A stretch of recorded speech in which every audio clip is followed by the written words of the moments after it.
Welcome to our deep dive on target date funds, or TDFs. In this video, we'll explore whether TDFs are the best set-it-and-forget-it investment for retirement, or if you might be sacrificing significant gains along the way. We'll cover how TDFs work, the pros and cons, fees, how to choose the right fund, and smart tweaks. We'll also include quizzes to test your understanding and finish with key takeaways and a brief disclaimer.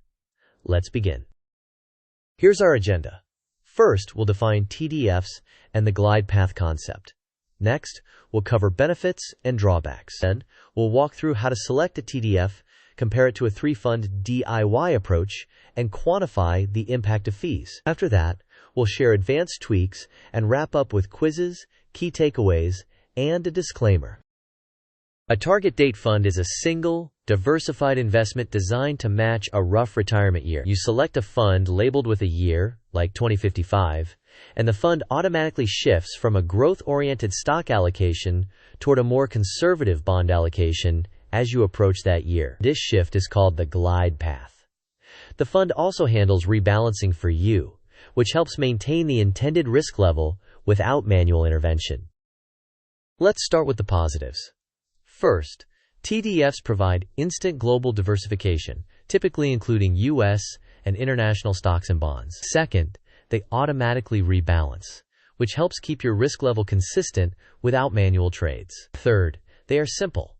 You can set up contributions and not think about daily market moves. Fourth, this simplicity supports better investor behavior by reducing panic decisions during volatility. Fifth, if you choose low-cost index TDFs, you can get broad market exposure for a minimal fee, making them a strong long-term core holding. Finally, TDFs integrate seamlessly with retirement accounts like 401ks and IRAs, making automated saving straightforward. Now the concerns. TDFs can be rigid. A single glide path attempts to fit millions of investors, which may not match your personal risk profile. Critics argue that many TDFs become conservative too soon, allocating more to bonds decades before retirement. That can potentially reduce long-run compounding, especially early in your career when you can afford more volatility. Another issue is personalization. The glide path doesn't adapt to your unique risk tolerance or other assets. Finally, some TDFs carry higher fees, particularly non-index versions. Those fees compound against you and reduce your ending balance. Here's a typical glide path. In the early years, the fund keeps a high allocation to stocks to drive growth. Over time, it increases bond exposure to stabilize the portfolio and reduce volatility as you near retirement. By retirement, the portfolio may be bond-heavy to cushion market swings. The key question is whether this path aligns with your personal risk tolerance. If the fund's allocations feel too conservative, you might consider choosing a later-dated TDF to keep a higher stock percentage longer. To pick a TDF, confirm it's an index-based fund. Next, check the expense ratio and aim for very low fees. Costs matter significantly over decades. Review the glide path and choose a later date if the default seems too conservative for your situation. Ensure the fund includes both U.S. and international exposure. Automate your contributions and avoid reacting to short-term market movements. Finally, revisit your choice annually or after major life changes, rather than making frequent adjustments during market volatility. Comparing a TDF to a three-fund portfolio highlights trade-offs. The TDF offers single-fund simplicity, automatic rebalancing, and behavioral support, but its glide path might not match your unique needs. In contrast, a three-fund approach, typically U.S. stocks, international stocks, and bonds, lets you customize your allocation and tilts. This customization can lead to better outcomes if you implement and maintain it rigorously. However, it demands ongoing discipline to rebalance and remain invested during downturns, which many investors find challenging. This table illustrates how fees compound over time. Assuming a gross 7% return with $10,000 contributed annually for 30 years, an index TDF at around 0.10% expense ratio might grow to roughly $1,010,000. The higher fee active TDF at around 0.70% might reach approximately $930,000. A substantial difference. A low-cost do-it-yourself three-fund approach at 0.05% could slightly edge out the index TDF.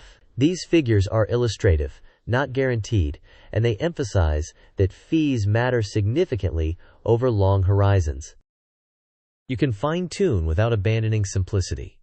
If your TDF seems too conservative, select a later-dated fund to maintain higher equity exposure longer. If you want a small customization, keep the TDF as your core and add a modest satellite allocation, such as a total international fund. Consider tax location, favoring bond holdings and tax-advantaged accounts when feasible.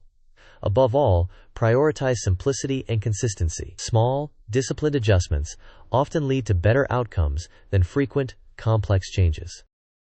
Quiz time. If your target date fund feels too conservative for your risk tolerance, what is a simple adjustment you can make? Option A. Switch to a money market fund. Option B. Pick a TDF with a later target date. Option C. Double your contributions only during bull markets. Option D. Move entirely to an aggressive stock sector fund. You may pause the video now to think about the answer. We will discuss the answer in the next section of the video. The correct answer is B. Selecting a later target date maintains a higher stock allocation for a longer period, aligning the glide path more closely with a higher risk tolerance while keeping the simplicity of a TDF. Second quiz. What is the biggest long-term risk of choosing a high-fee, non-index target date fund compared to a low-cost index TDF? Option A. It guarantees higher returns. Option B. Fees compound and erode your ending wealth. Option C. It removes rebalancing features. Option D. It eliminates international exposure automatically. You may pause the video now to think about the answer. We will discuss the answer in the next section of the video. The correct answer is B. Higher fees reduce net returns.